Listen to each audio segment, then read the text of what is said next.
అఫెండర్స్ను track చేస్తూ వెళ్ళే క్రమంలో మనకు ఈ నేరానికి సంబంధించి జూలై 27వ తేదీ నాడు సూర్యాపేట పట్టణంలో అనుమానాస్పద రీతిలో సంచరిస్తున్నటువంటి ఒక లేడీని ఈ యొక్క నేరంలో రెక్కీలో కానీ ప్లానింగ్లో కానీ వచ్చిన సొమ్ములో భాగస్వామ్యమైనటువంటి A7 యశోద అనేటువంటి లేడీని అరెస్ట్ చేసి 14 తులాల బంగారాన్ని రికవరీ చేయడం జరిగింది. ఆమె ఇచ్చినటువంటి కన్ఫెషన్ బేస్ చేసుకొని మనం అఫెండర్స్ ఎవరెవరు ఫిజికల్గా ఈ నేరంలో పార్టిసిపేట్ అయినారు, అదేవిధంగా ఈ యొక్క అఫెన్స్కి ఇంకా ప్రణాళికలు రెక్కి వేయడంలో ఎవరెవరు ఇన్వాల్వ్ అయినారు అనేటువంటి దాని మీద డెప్త్గా ఇన్వెస్టిగేషన్ చేస్తే మనకు మొత్తం పూర్తి స్థాయిలో వచ్చినటువంటి ఇప్పటి వరకు వచ్చినటువంటి ఇన్ఫర్మేషన్ ప్రకారం ఈ నేరంలో డైరెక్ట్గా 5 అఫెండర్స్ ఇన్వాల్వ్ అయినట్టు, ఒక 2 అఫెండర్స్ ప్లానింగ్లో కానీ రెక్కీలో కానీ పార్టిసిపేట్ అయినట్టు మనకు నిర్ధారణ కావడం జరిగింది. ఇందులో భాగంగా మనం ఉత్తరప్రదేశ్, బీహార్, వెస్ట్ బెంగాల్, జార్ఖండ్ ఈ తదితర రాష్ట్రాల్లోకి మనం సూర్యాపేట పోలీసు ఒక గ్రూపులుగా టీములుగా ఏర్పడి నేరస్తుల వేట కోసం బయలుదేరడం జరిగింది.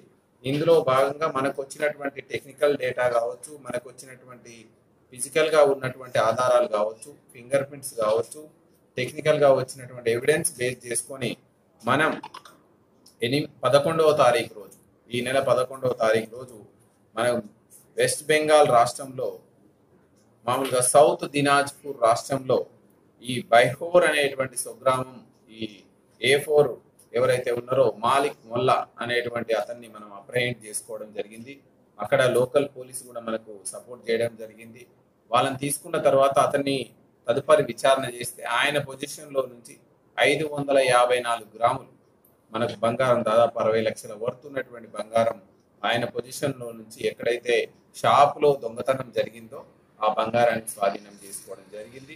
అక్కడ న్యాయస్థానాల్లో అతను ప్రొడ్యూస్ చేసుకొని ట్రాన్సిట్ వారెంట్లో మన సూర్యాపేట జిల్లాకి తదుపరి విచారణ నిమిత్తం తీసుకొని రావడం జరిగింది. ఇదే సందర్భంలో A6గా ఉన్నటువంటి అమర్ భట్ ఇతను ఖమ్మం పట్టణంలో గూర్ఖాగా పనిచేస్తూ ఈ యొక్క నేరస్తుల మూటాకి ఆశ్రయం ఇచ్చి నేరస్తులు నేరం చేసే ప్రణాళికలో, అదేవిధంగా నేరస్థలం ఏదైతే మన జ్యువెలరీ షాప్ని రెక్కి వేయడంలో, వాళ్ళకు ఆర్థిక సహాయ సహకారాలను అందించడంలో ఈ అమర్ భట్ చాలా అతని యొక్క తోడ్పాటు ఈ నేరస్తులకు ఉంది కాబట్టి అతన్ని కూడా మనం అప్రహెండ్ చేయడం జరిగింది. ఈరోజు ఆయన సమక్షంలో నుంచి ఒక 5,000 రూపాయలని రికవరీ చేయడం జరిగింది.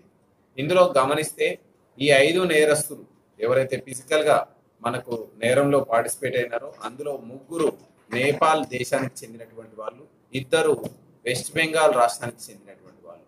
ఈ 3 నేపాల్ రాష్ట్రానికి చెందిన వాళ్ళు మెయిన్ అక్యూజ్డ్గా ఉన్నటువంటి ప్రకాష్ అనిల్ కుమార్, ఈ A6 అమర్ భట్ ఇద్దరు కూడా ఖమ్మంలో గూర్ఖా పనిచేస్తూ అక్కడ నివాసం ఉంటూ A7 యశోద తోటి ఇతను క్లోజ్గా ఉంటూ ఈ యొక్క ఏ షాపులలో ఏ ప్రాంతాల్లో మనం దొంగతనం చేయాలనేటువంటిది ప్రతిరోజు ప్రణాళికలు రచించుకుంటూ ముందుకెళ్తూ ఉన్నారు.